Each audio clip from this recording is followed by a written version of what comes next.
Hi everyone. I'm not sure exactly how I'm going to format my kind of little talk because as you'll see throughout me talking, my journey's been very strange, and I'm someone who wears loads of different hats or hijabs, however you want to put it.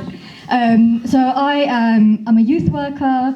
I'm sort of like a political activist, artist, curator, and I don't know, I'm one of those people, I just have to do kind of like lots of things in one go, kind of just to keep me going. But I've gone through lots of sort of challenges in life as well. So if you'd met me about 10 years ago when I was in high school, I was one of the most sort of shy people ever. I was the biggest teacher's pet ever, so it made sense I became a teacher afterwards. But I couldn't talk to people, and that was kind of like my biggest challenge. And now fast forward to now, I'm a public speaker, and imagine about 2 years ago, I stood in front of my old high school teachers. So I was delivering a training session to multiple high schools in Luton around unconscious bias, and I saw some of my old school teachers, and they came up to me afterwards and they're like, Haleema, you're the most shy, timid little girl ever. I'm still little, but they were just shocked that I was, up there and actually delivering something to them as opposed to kind of just being in the background. So the way I sort of did that, it was a bit of a weird story. So in GCSEs, I was the biggest teacher's pet. I was sort of like an A-star, A student. But in speaking and listening in English, I ended up with a C. For me, having a C, it was as if like I'd failed, just because of that kind of high standard that I set myself. And I thought, I can't let this, be the grade that I get. So I thought I need to, challenge myself and not kind of care about what other people think or, how I'm sort of performing and so on. So I ended up being able to redo the GCSE that I had, and I went from a C to having an A-star. And so that was with a monologue that I performed. Since then, I've actually, I do kind of poetry. I might actually do a poem here as well today. So, I've gone through all of that. Then what happened when I was in college was my little brother was born, but with like a very rare medical condition. You might have actually seen him on the news quite a bit. So his name's Ismail Ali. He has something called Crigler-Najjar. Some of you might have heard of jaundice. Imagine jaundice but for life, like a very, very severe form of jaundice. So to basically stay alive, he has to stay under blue medical lights. And we've got those treatment lights at home. So the first few months of his life, we were basically living in hospital. And his specialists are King's College in London. But so those first few months, they were awful. I was going through my A-levels at the time. We had a little sister who was only 2. So I was kind of like babysitting her. And then obviously my parents were kind of looking after him in hospital. And it was just a massive battle. His condition basically doesn't fit any criteria. So at the moment we have, our living room is my parents' bedroom and it's his treatment room. So it's basically literally a bed with blue medical light, so the room's full of light. And if he doesn't have that, he will literally get brain damage and eventually die. So he's only 7, cheeky little monkey. He used to need about 22 hours of treatment a day, which you can imagine it was no quality of life like for him or for us. And we kept kind of being turned down like by the authorities. My parents both worked, they've always worked. And we were being told, oh, this family earns more than £16,000, you're not eligible for, getting any help, essentially. And then, so we went through that. And then for our room, because as I say, we don't have a living room, so whenever guests come, and I'm Kashmiri, I have about 300 relatives just in Luton, so you can imagine family gatherings, minimum there'd be like, about 40 people usually. There's just no space. So we heard that, some people can get treatment rooms, but when we had the authorities sort of come and do like the form, his condition didn't fit any boxes. It was things like, can the child talk? Yes, he can talk. Can the child walk unaided? He can walk unaided. If you saw him now, you wouldn't realise that he has a life-limiting condition. So his condition didn't fit any criteria. So that is something that is still ongoing, and it's been a struggle. So I ended up taking a gap year, became his carer before I went to uni. Then I went to university, and then I had a lot of kind of health conditions of my own. to sort of kind of battle with. So for me, it was a massive knockback because I went from an A-star GCSE student. I went to study chemistry at Leicester University. So amazing university in terms of kind of, how high they were in league tables and so on. But I got so ill at the end that after 2 years, I wasn't able to complete my degree. And for me, I hadn't kind of gone through sort of academic failure in that sense up until sort of, around college time when obviously my brother was born. So it went from, being right at the top to kind of right at the bottom. So that for me was like a personal struggle. And I had to sort of overcome that. And there was a few months where I thought, how am I going to get over this? I'm living out. There's hardly anyone I knew was actually living out for uni. Most of them stayed in Luton. So they're either at Bedfordshire University, Hertfordshire, and so on. So I thought, how do I go from that to actually achieving something? I ended up actually, after about 2 months, I ended up having an opportunity to go to Downing Street. So I was in number 10 Downing Street 2 months after failing university. I met the men and women who served in Nelson Mandela. So that was massive. Thank you. So Mandela had obviously unfortunately passed away by this point, but I got to interview the people who served with him. There was one gentleman, I actually got to interview him, and I asked, as a white man, how was it, fighting against apartheid? And he basically said that his conscience wouldn't allow him not to, essentially, and so he had to fight it.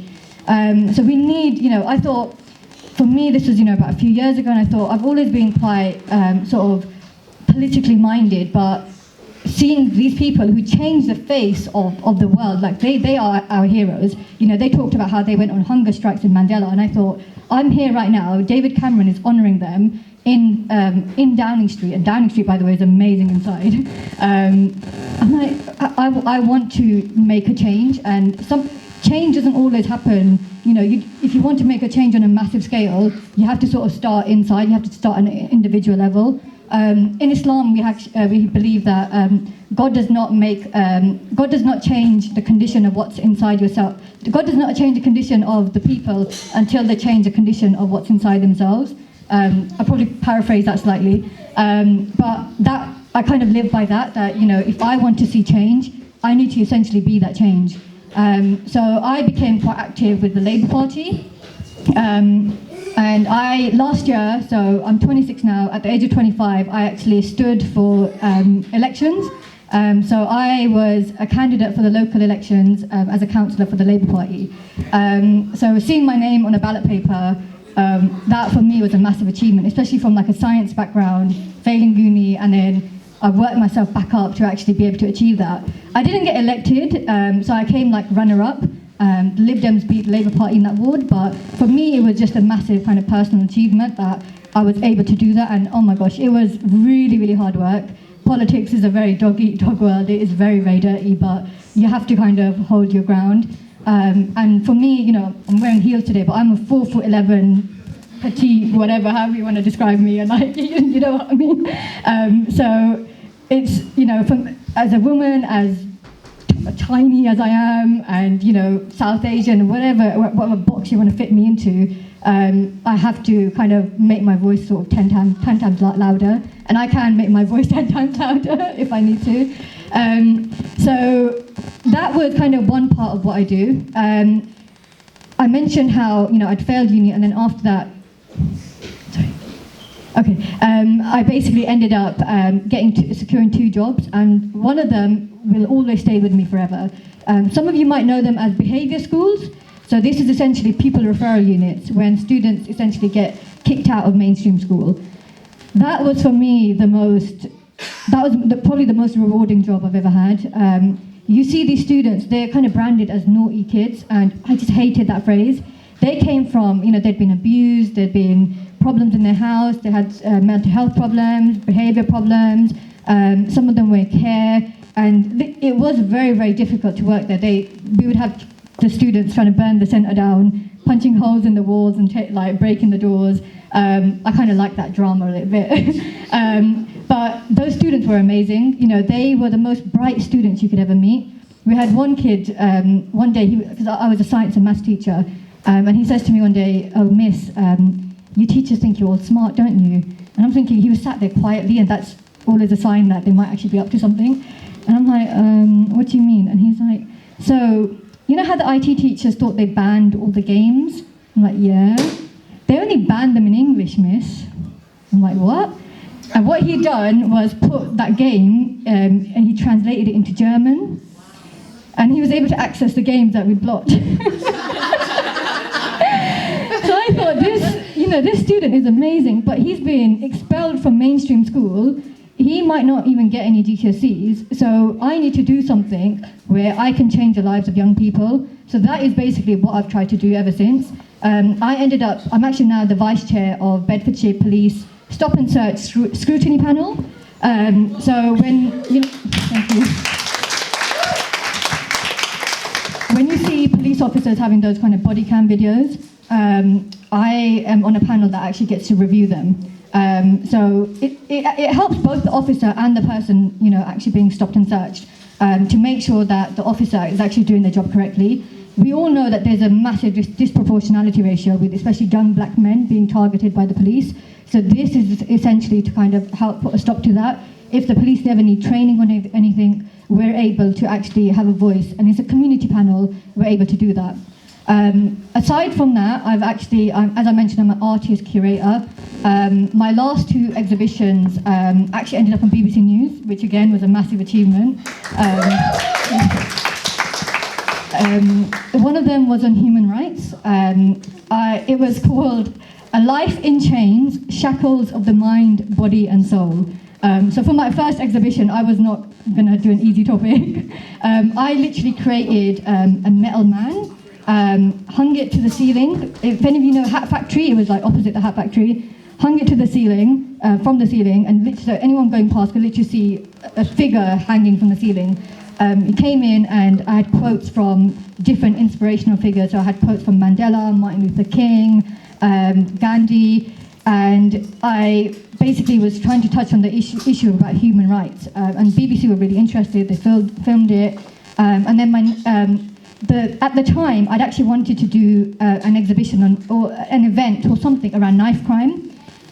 If some of you might remember, there was a story about a boy named Azan Kaleem, and he was sadly stabbed to death. The attack kind of lasted 22 seconds. And when I heard this story, I thought, I really want to do something for the family. But at the time, as I say, I do stuff with the police. I asked them, and they said, firstly, it was an ongoing criminal investigation, but secondly, they said, we need to kind of get the victim's family support in this. So I thought, that's something I'm going to put at the back of my mind, and let's get on with this human rights exhibition and think about that afterwards. So how am I going to get in touch with someone I don't know? I asked a few people in the community, and they knew of that family, but they didn't know them directly. I'm doing the exhibition, and next thing I know, a lady walks in, she sees what I've done, and she's like, "Oh, can you please do something very similar on this, but on knife crime?" And I'm about to say the whole thing, "Oh, yeah, I really want to, but the police have advised me I need to get in touch with the victims' families." And she says, "I'm Azan Kaleem's mother." And I just thought, I don't know if any of you believe in God, but I thought, for me, that was just like a moment of God kind of giving me a message. So it was such an emotive day, and I thought, this is literally fate, this is destiny, I need to do something. So I worked together with the mother, her name's Razan, and I basically came up with a project called 22 Seconds to Murder. We thought we'd go with something very hard-hitting, to kind of put into people's minds that in a few seconds, someone's life can change for the worse. And this mother has to live with that forever, that her son is gone. He was 18 years old, Luton boy. So that's kind of been my work. The first event I did was in Luton Sixth Form College last year when I worked there. So that we did completely voluntarily. I couldn't secure any funding, so we had all volunteers. Now I'm actually funded by the police sort of violence exploitation reduction unit.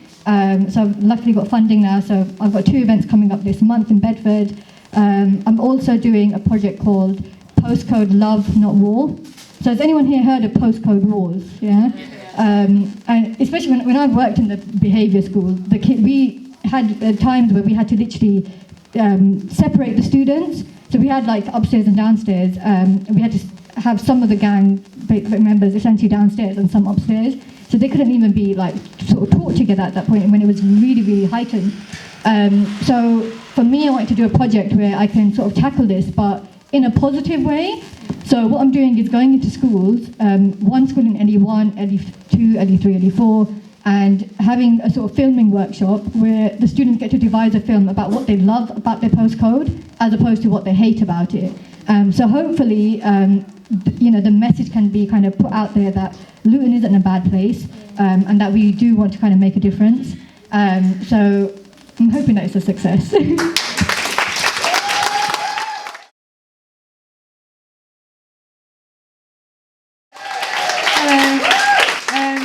Okay, so this is my first time publicly speaking because I don't do this at all.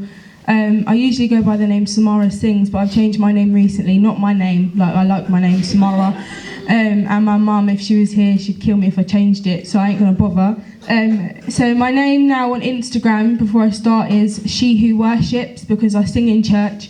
And yeah, Samara Sings, there was a lot of negative stuff attached to the name. But I'll speak you through some of that stuff. So I'm Samara, born and raised in Luton. I'm not reading a script, I just got notes. I'm 23, and I'm a single mother, and my kids are here today, two of them, Araya and Azari, so they're at the back. And I'm just going to share a few things with you guys. I wanted to touch a little bit on things like bereavement, domestic abuse, and mental health and things like that. So I think bereavement started for me when I was 7 years old. I lost my sister, who was severely disabled, and she was 2 years older than me, so she was 9 when she passed away. And that completely, not completely, but it really broke my mum down, because she was like my mum's world, she was severely disabled. She was very, very heavily reliant on my mum. So that was 2003. I lost my grandmother as well on a Mother's Day. And that wasn't really easy, because between me and my cousin, who's also passed away, Mortimer, we were always at her feet. So doing something, watching Coronation Street, she'd cuss us out every minute. But she'd also always have our back. So she was literally the top of the family. So I felt like when she passed away, a lot, really transitioned.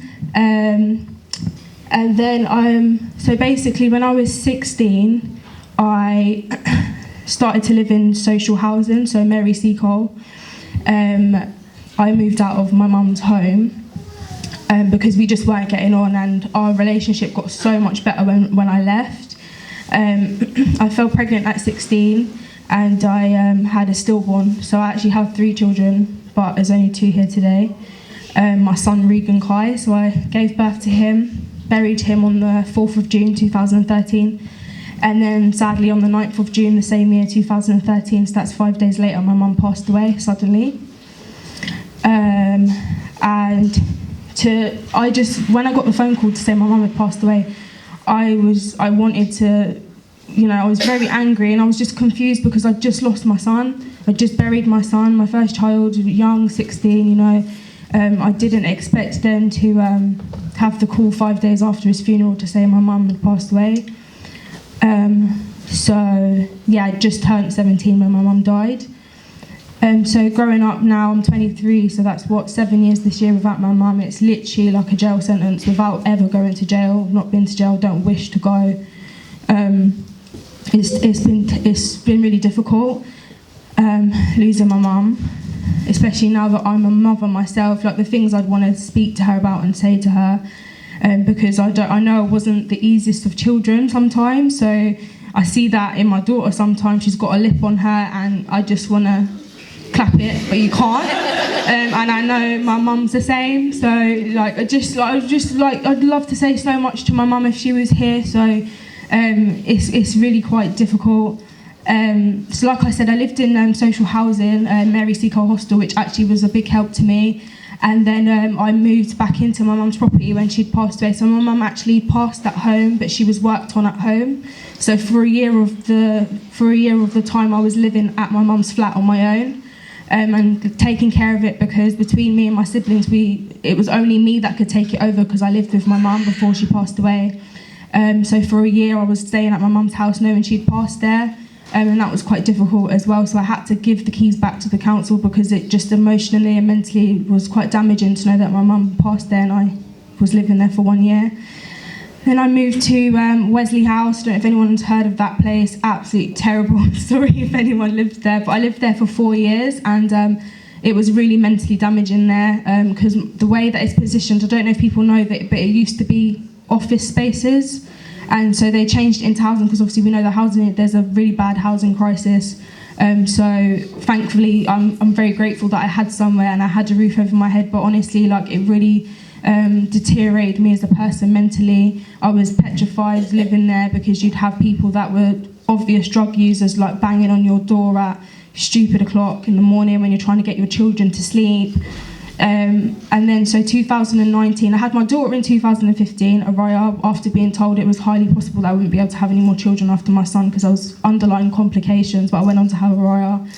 Then 2019, February, my cousin Mortimer, who spoke at Men's International Day, passed away, which was a very big shock to us guys. And obviously just M7 official, search him up. He speaks so highly of his story. He's very open and honest about his journey, and I commend him for that and will always commend him for that. His mum is sat here today, so please speak to her. She's a flipping powerhouse, just like my mum was. They are evidently sisters because honestly they've been through so much, and you looking at them you wouldn't know. It's only when they speak to you and you're like, wow, you've actually experienced all of that. So effectively I've been told I'm the same, so that's where I get it from. It's in my bloodline to be quite, hard on the outside at least.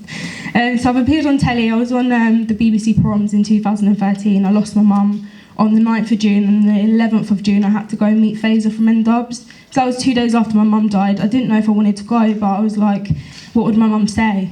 My mum loved that I was a singer. My mum, we always used to sing together, bust jokes. So I was like, if I didn't go, my mum would cuss me if I didn't go. So I went, and then I was accepted as one of the 7 chapters on BBC Prom. So I sang at the Royal Albert Hall alongside Fazer from N-Dubs. He was my mentor for 12 weeks. Thank you. Through that process, I didn't tell them I'd lost my mum. I didn't tell them straight away. I told them, I think, a week into filming, because I didn't want them to think she's not ready, or tell me, no, you must be with your family, or, because I was still going back and forth to London, planning my mum's funeral alongside 2 of my siblings and my family, but also committing myself to filming and stuff like that and performing at the Royal Albert Hall, because I just feel like if I didn't have the opportunity, God knows where I'd be at that time. So it was a nice focus, and I know my mum would have been super proud of that, my first television appearance, and I was so upset that she wasn't able to see that. So I'm here today as Samara, but Samara's Mummy Diary is something that I've been running for 1 year, nearly on the 31st of March, where it's literally an Instagram platform and Facebook platform that I just share being a mum, because actually, as much as I'm a singer, and that was always a dream of mine as a young girl, obviously I've had children and they surpass that, and they are my priority. So I thought I do still go out and sing and things like that all the time. I get booked for shows, which I'm quite honoured and privileged to have the opportunity to still be able to sing and stuff. I'm back singing in church. I've only been singing in church for about 5 weeks, but I've been back in my old church for about 1.5 years. So I've only just stepped back on praise and worship about 6 weeks ago, but it's like transitioned, and it's like helping me to transform, because I've not always been the easiest of people. Some can say it's because of certain experiences I've had, but I've got to a point where you can't make excuses, and I just have to just use it. I wouldn't ever wish anybody to lose their mother, because it's the worst possible pain in the world to lose your mum. And yeah, it's been a struggle, because like I said, I would just love to be able to just pick up the phone, go to my mum's for Sunday dinner, and these are things that people I know take for granted, because I can't do that. If my son got blue lighted to hospital literally on Wednesday, bless him, for high temperatures and things like that. First thing I do is ring my mum, and I didn't have that, so I was petrified. I know my mum would be sat by my side at the hospital with my child there, but I was there on my own, because that's my job as a parent. I have to be there through thick and thin for my kids. So yeah, I run Samara's Mummy Diary. It's been running for nearly a year on the 31st of March, where I literally just share my experiences as a mum. I'm just really open, I'm transparent. I'll tell you when I want to beat down my child, but don't do it. I will be honest about that and say that, because I have to be real. It's not easy being a parent. It's not easy being a single parent at all, but I wouldn't change it because my kids are my absolute world and they've saved me from so much. I could have gone down so many different paths and I was so close to each time, but my kids just picked me up and saved me every single time. So like I said, I had Azari. I was pregnant with Azari when we lost Mortimer. So that was like going through a bereavement whilst pregnant. My waters were leaking at one point. I think we was planning his funeral. Like we was literally sat at my auntie's house, and I was like, I didn't even tell my auntie initially because I didn't want her to worry. She's obviously had so much more to think about. So had to go to the hospital. I was told my waters were like leaking slowly. So I was petrified. I've just lost my cousin, finding out like my son could come really, really early. So fast forward to July, he was born, and I was petrified as well because I'd lost a son already. I've always been worried about him, always, even now. Not to say I don't worry about my daughter, but it's different when you've lost a boy already and then you go on to have another boy. It's like the worst thing ever because you're just constantly worried about him. So yeah, I run alongside 3 other young people a little project called What's the Narrative. I don't know if you've heard about it yet, but it's slowly going up, where we're literally podcasting and radioing about youth violence and youth crime and how that's climbed so highly. So basically I'm one of the advocates for youth crime within What's the Narrative, and I work closely with Jamrock Radio, and I'm working closely with Mary Seacole, who I used to live with back in 2012-13. So we operate on a Tuesday and we just sit down, we have podcasts. So I've currently interviewed alongside my team. We've interviewed the head of crime for Bedfordshire, Liz Mead. We've interviewed David Larby he's the head surgeon from A&E at L&D Hospital. We've interviewed Sheldon Thomas, he's the head of Gangline. So we've had a handful of people. We're working under Veru, so they funded us. And Kimberly Lamb, we've been working really close with her. She's absolutely phenomenal woman as well. So I've been doing some work with them. I'm also going to be performing a small piece at 22 Seconds of Murder. I'm not sure if you know Roseanne Taylor, but she lost, what was your name again, sorry? Haleema, is actually who booked me for that. I actually met Roseanne Taylor, who lost her son. What year was that? I think it was last year. 2018. Was it 2018? Anyway, she lost her son 2018. It took 22 seconds for the murder to take place, basically. And so there's an event on called 22 Seconds of Murder, which I'll be singing at. So I won't be, thank the Lord, I won't be speaking at it. I'll be back in my comfort zone singing at that, and just sharing a piece on knife crime, but it's going to be based on the fact I've now met Roseanne. I hadn't met her before, so that it's been the great honour to meet her, and we've sat and we've had a chat, and she's an absolutely another powerhouse that I've met, and been so happy to be in the privilege of like meeting her. So I am doing loads of bits and pieces, like I'm working closely with people like Mary Seacole, with people like who else did I say, Veru, and places like that, just to try and kind of make a difference. I don't want anyone to have an excuse of, I'm a mum now, I can't do anything. I couldn't think of anything worse than just being a mum, because I was me before I was their mum. So I will always find time to be myself and go out and try and make a difference, be that singer, do whatever, but my kids will always come first. So that is what my mum diary is all about. Just that you can go to I had some rehearsals for church earlier, that's why I'm late here, sorry, because of other commitments, but I brought my kids the same way now you see them. I wouldn't be Samara's Mummy Diary if my kids weren't here now. So I'm just all about sharing the positivity of being a parent. It is a positive, it has its hurdles, it's not easy. And yeah, that's literally what I am. So Samara's Mummy Diary on Instagram, give it a follow. If you need any advice, if you want to talk, I can see Auntie D creeping. So I am wrapping up, you can hear it, can't you guys? Nah, I started at 6 minutes past and it's 20 minutes past on my phone. I don't know how long that is. I have been counted, but yeah, so I just want everyone to my message is literally take what you've been through and use it to your advantage, because actually there's so many advantages to it. Because now I'm able to stand here and speak to you and say, yeah, I'm someone that's lost their mum very, very young. I've lost a baby. I've lived in really horrible housing situations, and been in a domestic relationship, things like that haven't been easy. And I'm still able to get up. It's not been easy at all. Like, I have my days where it's absolutely terrible. I've had days when I don't want to get out of bed. I see their faces and I'm straight up because I have to. There's no choice in the matter. They didn't ask to be here, but I'm so blessed that they are. So yeah, if there are any mums, young or anything, because I don't really like the term young mum. I've just said I'm a mother because I'm a mum just like you guys. I'm not going to put my age to it, because I don't do nothing different to you guys as the older generation mothers, younger generation mothers. I'm just a mum, so I don't put the whole I'm a young mum. I don't like it, so I'm not even going to say if there's any young mums. I'm going to say any mother who would like to have a chat or whatever. I will be mingling and stuff. But yeah, just be encouraged. It's not easy being a parent, but I wouldn't change it because they've given me purpose. I've started my driving lessons now because I'm sorry, but I'm not getting on the bus with these two. So I think literally January I was on the bus on my way to drop my daughter to nursery, and she was just talking for England in my ear, and I was thinking, nah, we can't do this no more. We can't do this no more. So I literally rang up a driving instructor because I was going around looking for reviews and stuff. And so I'm now driving and stuff as well, learning to drive. So on my cousin's anniversary, I drove up there, let my instructor let me drive up to lay him some flowers, and then I drove up to get my mum's birth certificate because I'm flying out for the first time, never been on a plane in my life, so I'm petrified because my sister's getting married, so we're flying out. So yeah, fantastic. So just be encouraged, literally, like the world is your oyster, literally. I said make some noise. Now, if you thought today couldn't get any worse, what have I been itching to do all day? Play that track, Mr. DJ. Right, let's go.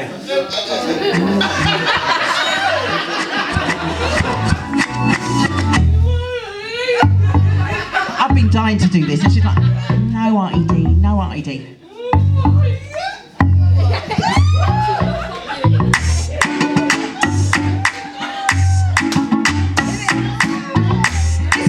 Track, but do you know what? If she wants me, come on guys, help me. Inside out, I just wanna lay out. Inside out, you'll be thinking of me. Inside out, if she wants me to kill it, I'll kill it. Inside out, this is mine. Inside out, you'll be thinking of me. Inside out, this is my track. Alright, yeah, sorry.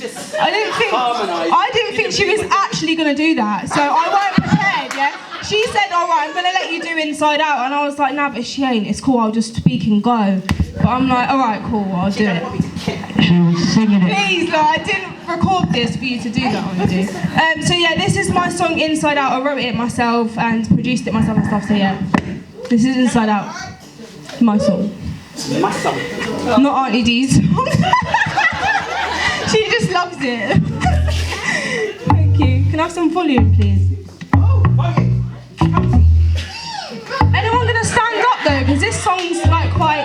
Come on. Come on, ladies. We're celebrating the ladies. inside out, I just wanna lay out. Inside out, you'll be thinking of me. Inside out, inside out, I just wanna lay out. Inside out, you'll be thinking of me. Inside out, inside out, inside out. I'm about to get down to it. I'm about to study you. I know you like it when I go crazy. Let us do what others do, like whoa, whoa, whoa. No. Let me wind slow for ya, tick tock for ya. Let me do it something like that. No way, no one can take my place. You know that I can put it down. You know that that's the case. 'Cause I'm the best you ever had. I need to know that I can lay it down for. Can everyone shout Inside Out for me now? Thank you! Inside out, I just wanna lay out. Inside out, You'll be thinking of me inside out, inside out, inside out. Woo! Inside out, I just wanna lay up inside out. You'll be thinking of me inside out, inside out, inside out, inside out. I just wanna lay up inside out. You'll be thinking of me inside out, inside out, inside out. Do you know how long I've been dying to sing this song? Inside out, I just wanna lay up inside out. You'll be thinking of me inside out, inside out, inside out. Everyone having a good time? Shout women for me! Women! Women! Women! Hey, hey, hey! Wine slow for 'em, Hey! wine low for 'em. Hey! Touch your toes for them! Hey! Bring it up, bring it up, bring it up! Let's go! Wine slow for me! What? Wine low for me! Let me see you touch your toes! Let me see you touch your toes! Hey! Hey! Hey! Inside out, wine slow. Hey! Wine low!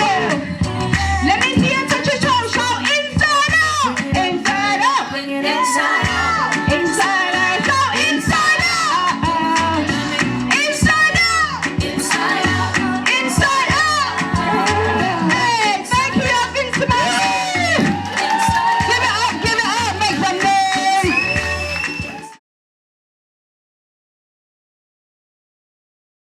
Okay. Hi guys. Hi everyone. We are the Basement Bunch. My name is Shakira. This is Charity, Hannah, and we've got Addie in the back there. She's just trying to get the video up, a video up for you guys. So we are the Basement Bunch. We are a group, a collective of female theatre makers, filmmakers, and we have a nice little outreach kind of community program going as well. And kind of the aim of the Basement Bunch was really to empower women, because we're all actors, and one thing we found was that in the industry, women really get a shouting, especially women of colour, and we wanted to change that. So kind of that's how the Basement Bunch was formed, and we wanted to give ourselves,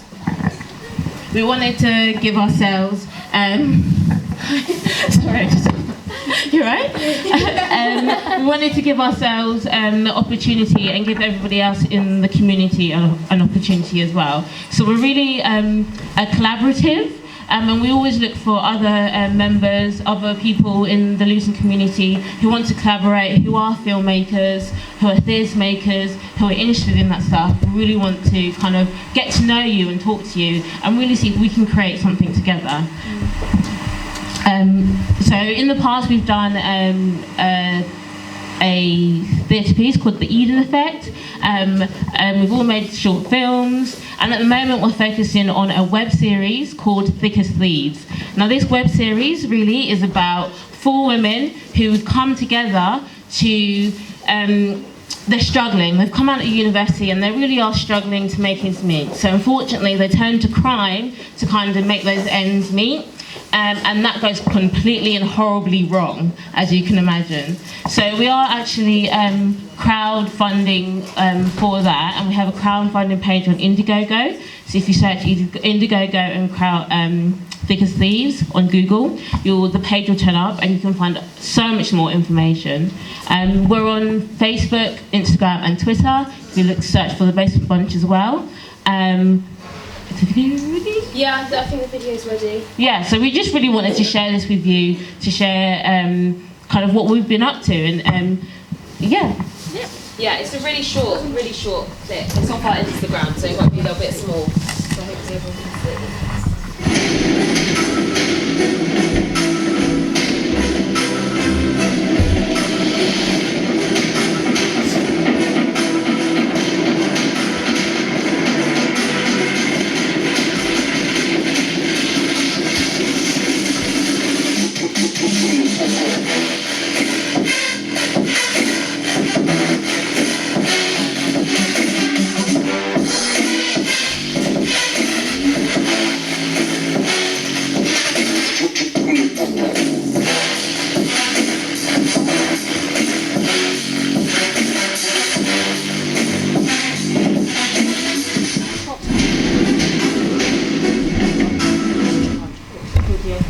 So yeah, that That was Thick as Thieves, guys. Thank you. Yeah, so it really is about, although there's I guess you can see that there's a crime element there and kind of a violence element there, we really wanted to show the duality of kind of just women, because obviously men get to be, you know, the bad guys, the tough guys, and women kind of, they get the redemption, and women never get there. Women never get the redemption. So we really wanted to create a web series that was about the friendship and how crime and that can deteriorate the female friendship and what happens. And yeah, so I mean, if you are interested, please come speak to us. If you want to find out more, if you want to kind of work with us, please do come speak to us. Like I said, we're on Instagram, Facebook, and Twitter, The Basement Bunch, and you can find our Indiegogo page at indiegogo.com, and then just search Thick as Thieves.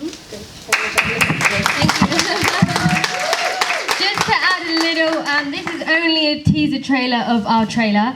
The full trailer you can find on our Indiegogo page. The reason why we've chosen this is because we realise there's a lot of young people in this room and there is swearing in it, so we didn't want to offend anyone. But the actual trailer for our web series, along with our pitch video, which talks about why we're doing this, who we are, where we come from, we're all Luton-based actors, Luton-based performers, and why this project is important to us, just for not only for ourselves and for our careers, but also for a wider project, a bigger project that we're trying to build in terms of creating a creative scene in this town and just contributing to adding representation across TV, theatre and film. So thank you very much for having us. We're sorry we're late. We had a workshop early today, that's why we're not even dressed right. Please forgive us. But yes, it's been lovely to hear all the other amazing women that came up. Samara, where is she? Your voice is beautiful, man. Your voice is beautiful. So yeah, thank you for having us. We're the Basement Bunch. Cheers.